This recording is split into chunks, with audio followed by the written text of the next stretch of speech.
Today's topic is replication of DNA, which again is part of your chapter Molecular Basis of Inheritance. Now, what is replication? Replication of DNA is the formation of an exact copy of itself, which occurs during the S phase of the cell cycle just before the cell divides. Now, we have three possible ways how a DNA can replicate. First model is the conservative replication, in which the parental molecule directs the synthesis of an entire new double-stranded molecule such that after the first round of replication, one molecule is conserved as two old strands and the other two strands are newly synthesized. As you can see in this figure, this is the parental DNA, and from this parental DNA, the daughter DNA molecule is formed in which both the strands are newly synthesized and the parental strand are conserved. This is conservative replication. Now, second model you have is semi-conservative replication, in which the parental strand will separate and each will make a copy of itself, that is a daughter strand, so that in that case you have one parental strand and one newly synthesized strand. As you see in this figure, this is the parental DNA and these are the daughter DNA molecules in which one strand is parental and one strand is newly synthesized. So since parental strand is still present in the new daughter molecule, so it is called as semi-conservative replication. Third model that had been suggested is dispersive replication, where you have the parental strand present in between the new daughter DNA strands, interspersed in between. Like you have the parental strand here, this in blue is the daughter DNA strand, then again the parental strand. So this is dispersive replication. Out of these three models, what has been said that replication of DNA is semi-conservative. Who proposed it? It was given by Watson and Crick when they put their model for the structure of the DNA, and according to them, the DNA replication is semi-conservative, in which the two strands of the DNA uncoiled and separate. Each strand acts as a template for the synthesis of new complementary strand. So each daughter molecule consists of one parental strand and one new strand. Since one parent strand is conserved in each daughter molecule, this mode of replication is called as semi-conservative. As you can see in this diagram, this is the double helix which is held together by hydrogen bonds between complementary base pairs. The hydrogen bonds in between break, separating the parent strands as single strands, and a daughter complementary strand will be synthesized. And so each daughter molecule will have one parental strand and one newly synthesized daughter strand. Since the parental strand is conserved in each daughter molecule, so it is said to be semi-conservative. So semi-conservative replication was proposed by Watson and Crick, but where is the experimental proof? So before we go into the details of the experimental proof that DNA replication is semi-conservative, you should have some idea about the density gradient centrifugation. What is density gradient centrifugation? It is simply ultracentrifugation of substances. What is ultracentrifugation? Ultracentrifugation is centrifugation at very high speed, and that is done in a specialized centrifuge tube, in a vacuum, and in refrigerated conditions. So when you do ultracentrifugation of substances in concentrated solutions of cesium salts or sucrose, the medium will show a concentration gradient increasing in the direction of the centrifugal force, and the substance of interest will deposit where? In the layers at the level of the densities. And we have two types of density gradient centrifugation. This is the rate zonal centrifugation and isopycnic centrifugation.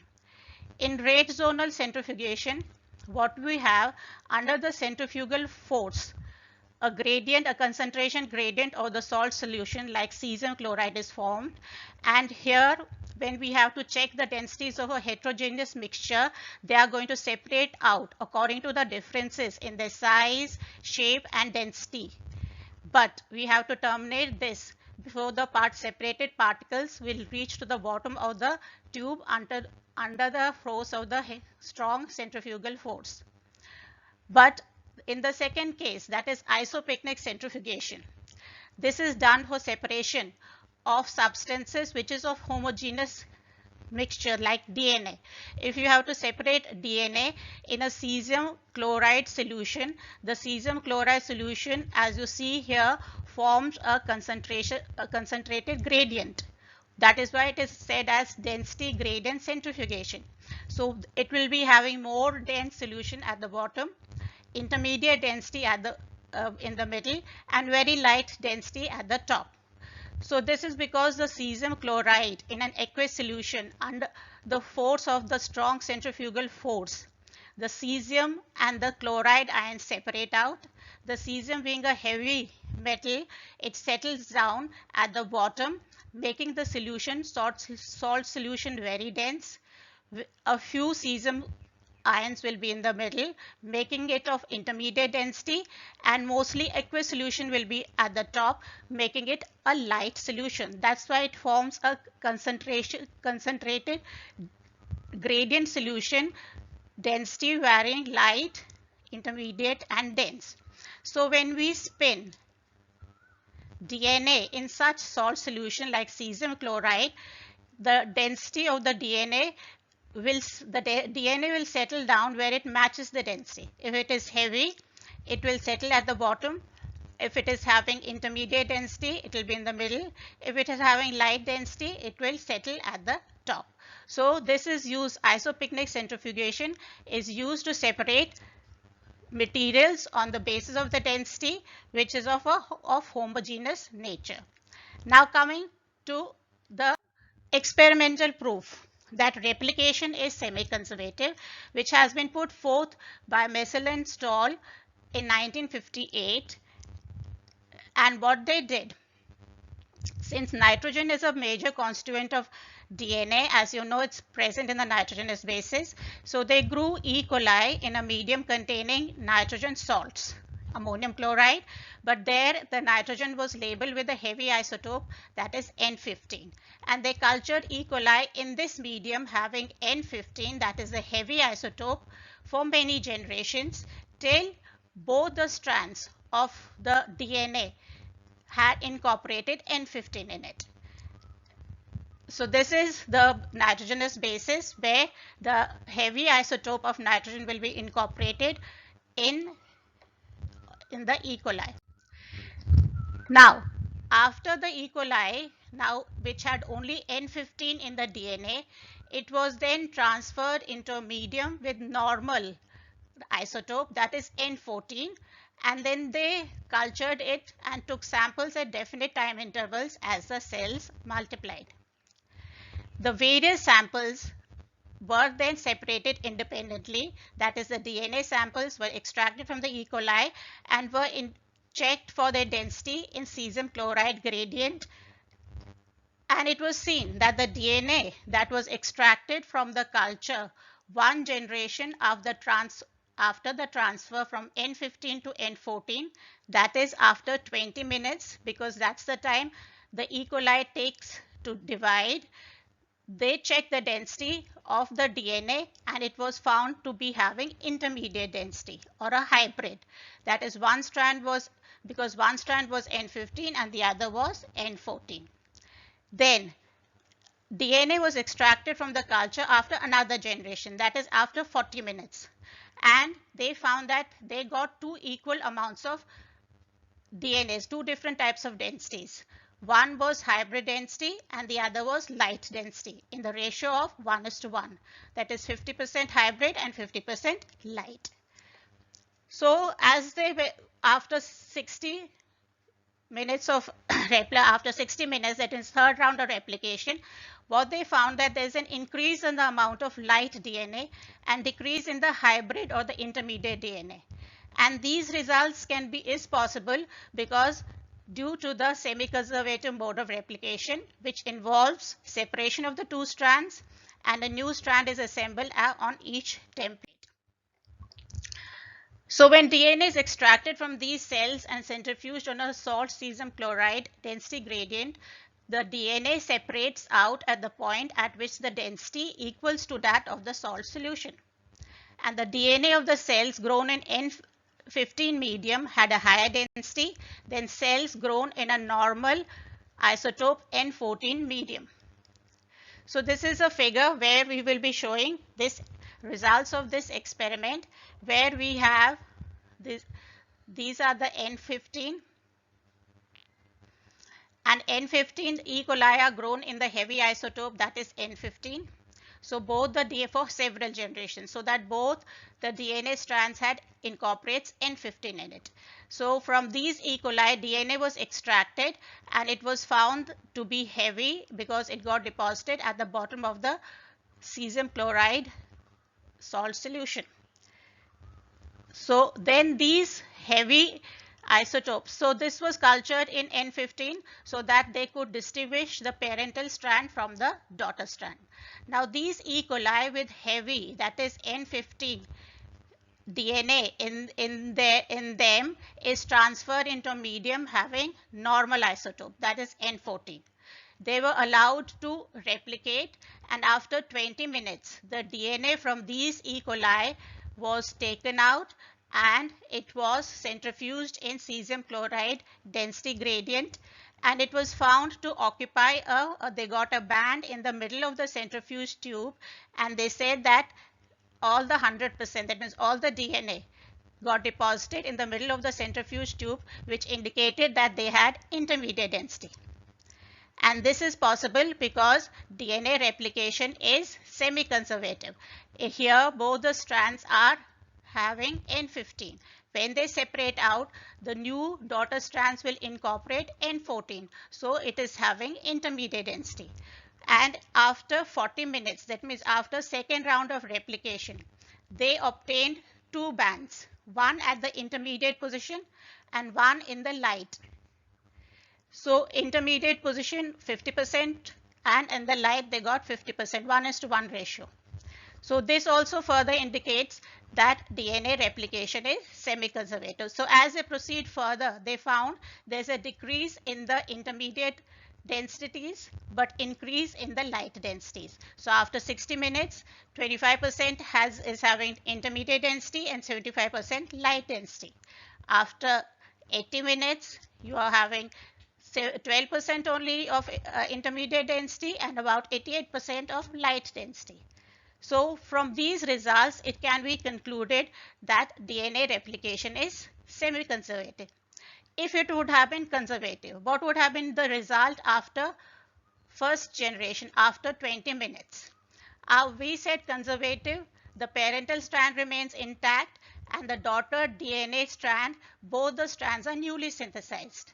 So after 20 minutes, that means in the first generation, we would have got two bands. One of the parental strand, which would have been labeled with N15, they would have got a band here, and another band of the daughter strands, which would have been labeled by N14, would have been here.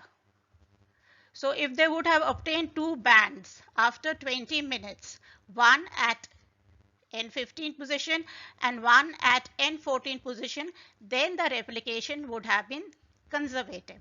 But since they got a single band only at the intermediate position, so they concluded this is possible only if replication is semi-conservative. So this can be better explained by this figure where the entire experiment is shown. So in this flask we have E. coli grown in a heavy isotope of N15, and for many generations till both the DNA strands incorporates N15 in it.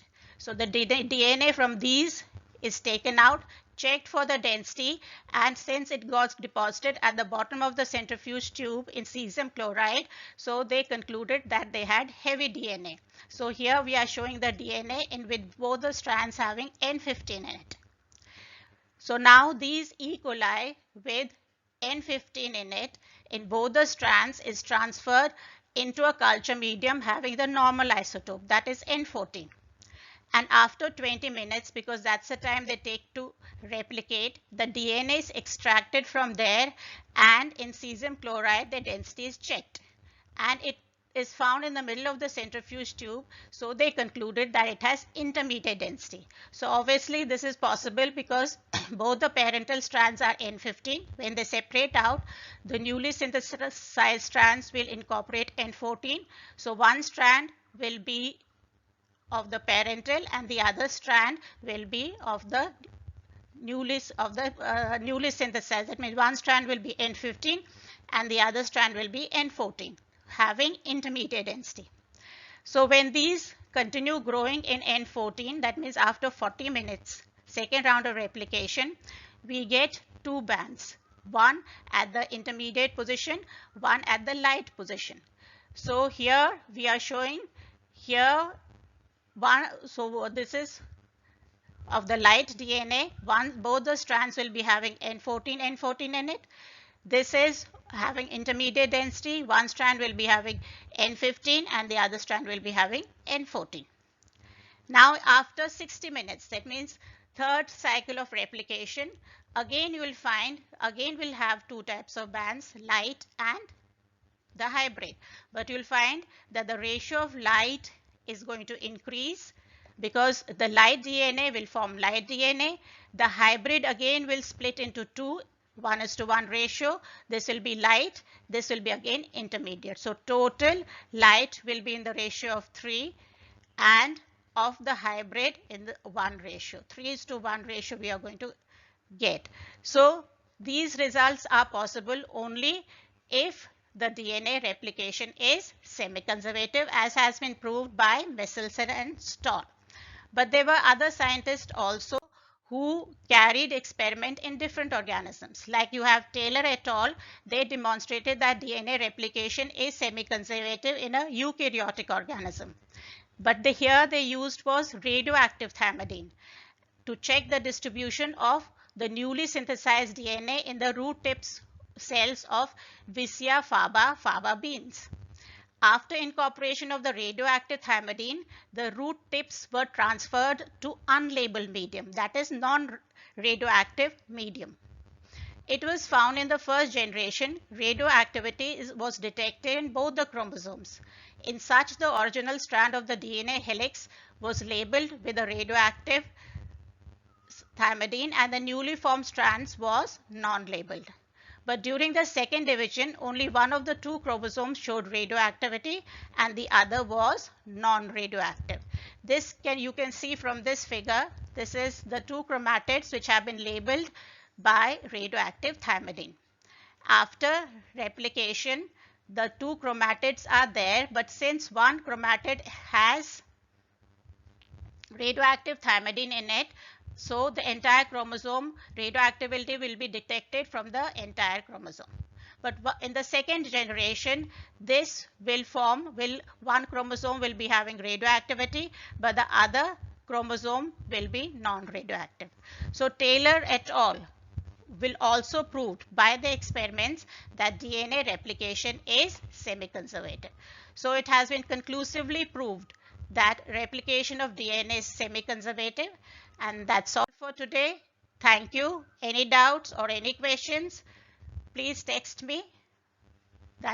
God bless you all.